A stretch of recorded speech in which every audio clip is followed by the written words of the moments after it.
After he was shot at by a homeowner in a botched burglary, he begged a judge to let him out of jail, and eventually he got his wish. Now, months later, he's accused of a crime that has officers wondering what it takes to keep dangerous criminals off the streets. On special assignment, News 13's Gabrielle Burkhardt looks into why criminals who get locked up don't stay locked up. I am aware of my actions, and I am definitely aware that my actions towards the community are not very safe. December 2015, 19-year-old Javier Valenzuela pleaded with a judge to let him go with no bond.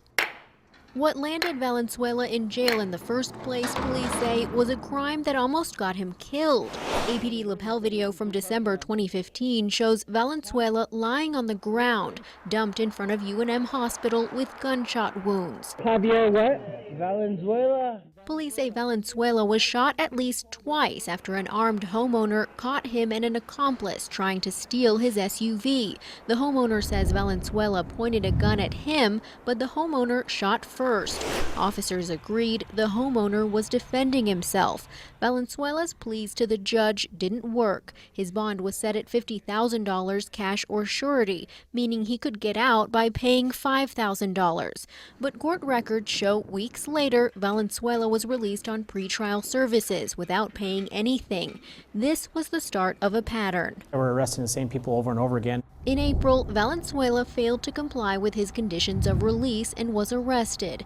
He went back to jail on a $5,000 cash-only bond. Court records show 1 day later, his bond was lowered to $1,000 cash or surety, meaning he'd only have to pay a bondsman $100 to get out. But he didn't have to pay that either. Valenzuela was released in May of 2016 on intensive supervision on the condition he'd have to wear an ankle monitor. Fast forward 8 months. When we found him, he was actually hiding from us. Detective Daniel Portel with the Bernalillo County Sheriff's Office was one of the arresting detectives in Valenzuela's most recent case. I went to the hospital, I spoke with the female, and she identified that she was raped by Javier Valenzuela. Police say the victim is 18. She was taken to Loveless Medical Center where she reported Javier Valenzuela sexually assaulted her in her car. The teen claims it happened outside of his house where his ankle monitor does allow him to be.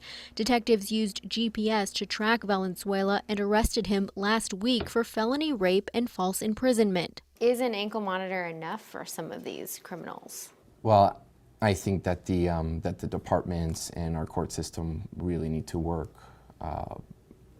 to provide that the public is safe. Voters agree. A constitutional amendment passed by a landslide in November, granting New Mexico judges new authority to deny bail pending trial for dangerous defendants in felony cases. Not everyone charged with armed robbery would be considered dangerous under this amendment. It would have to be those who have a demonstrable conduct of dangerous behavior. Civil rights attorney Matthew Coit also points to the flip side of the amendment.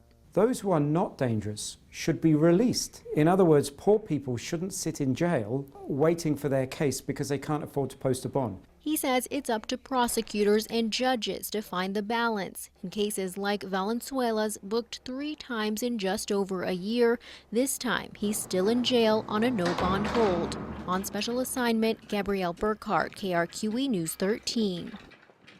Valenzuela has since pleaded guilty to aggravated burglary and aggravated assault with a deadly weapon in the burglary case.